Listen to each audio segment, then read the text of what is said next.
Talk about Finland, and Yes. we look at examples around the world of how education systems work. Yes. Tell us about Finland.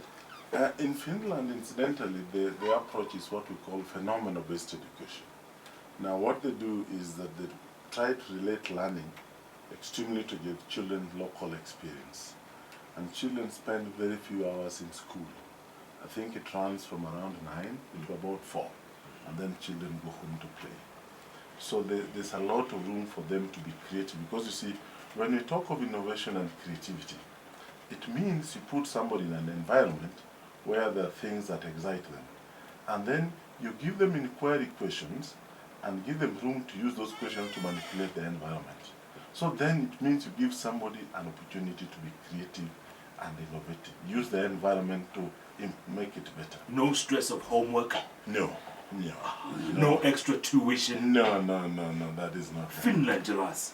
Oh, and that is not just Finland. Incidentally, I must admit I've had the privilege during this process to visit several countries, both within Africa and out of Africa. In a place like Shanghai, which is now one of the place in China, one of the best, which is the leading in terms of the education system.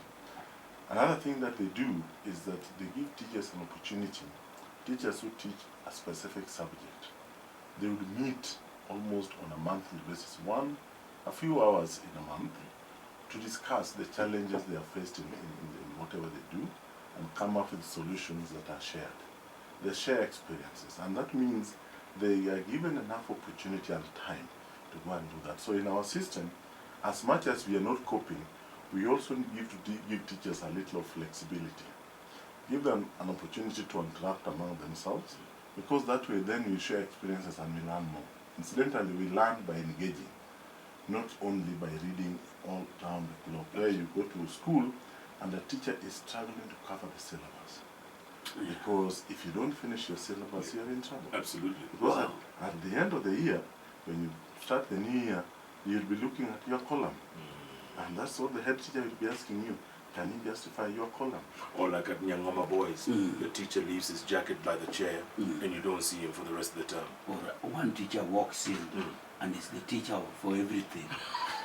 The bell rings, the bell rings, you just change to maths. The bell rings, you switch to English. Same teacher. Same teacher. Watoto are bored in the class. And also what we wanted to talk about, you have one subject with several approved textbooks. Yes. There's better maths, fine maths, holistic maths, perfect maths. Hey, so in one maths, I don't know if 1 + 1 will change in perfect maths or 1 + 1 is better in better maths. What's your take on that, Malim? Incidentally, if you look at today's paper, you'll realize that the Cabinet Secretary talked about it yesterday. In 2003, a policy came up, a policy was done that indicated that for every subject, we shall be having 6 course books and several supplementary materials. I think it was meant to give diversity in terms of the content that publishers do.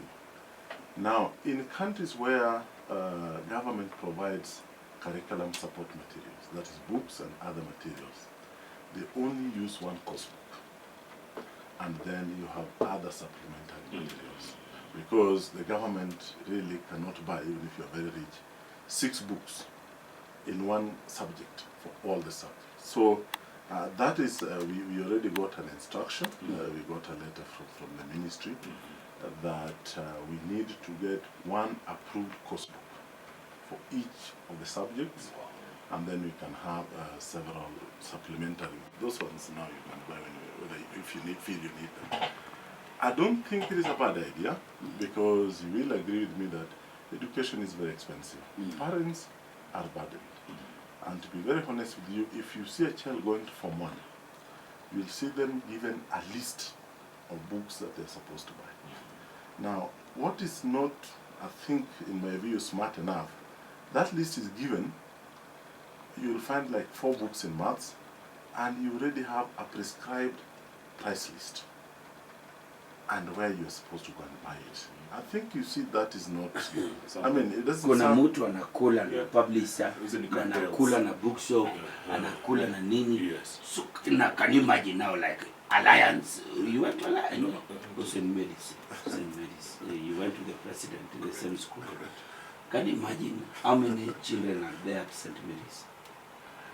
If all of them are told to go buy at Koinange bookshop, Times 1,000. times 1,000, times 8, times 12 per subject. Do you know how many books are those? By the way, Dr. Ari, you just mentioned Finland a moment ago. Sharon has just messaged us from Helsinki. She says, Jeff and Jalas, now I can relate to that. I'm live here in Finland. The education system here is the best. It is the best. Sharon, she's in Finland. Yeah. She's right. She's streaming live. Streaming live from Wow. Helsinki. Wow. From Helsinki. Wow. Helsinki is in Finland. Yes, yes. Oh, Yeah. okay. Amazing stuff. Okay. This man Matiangi, Matiangi, he will be president one day. I'm telling you. Let me tell you If one this thing. thing works, Let me tell you one thing. I was saying that even hata tuseme NASA ndio wachukue serikali, Matiang'i must be retained as the minister of education. And if Jubilee continues being in power, Matiangi. must still be the minister of education. Yes. And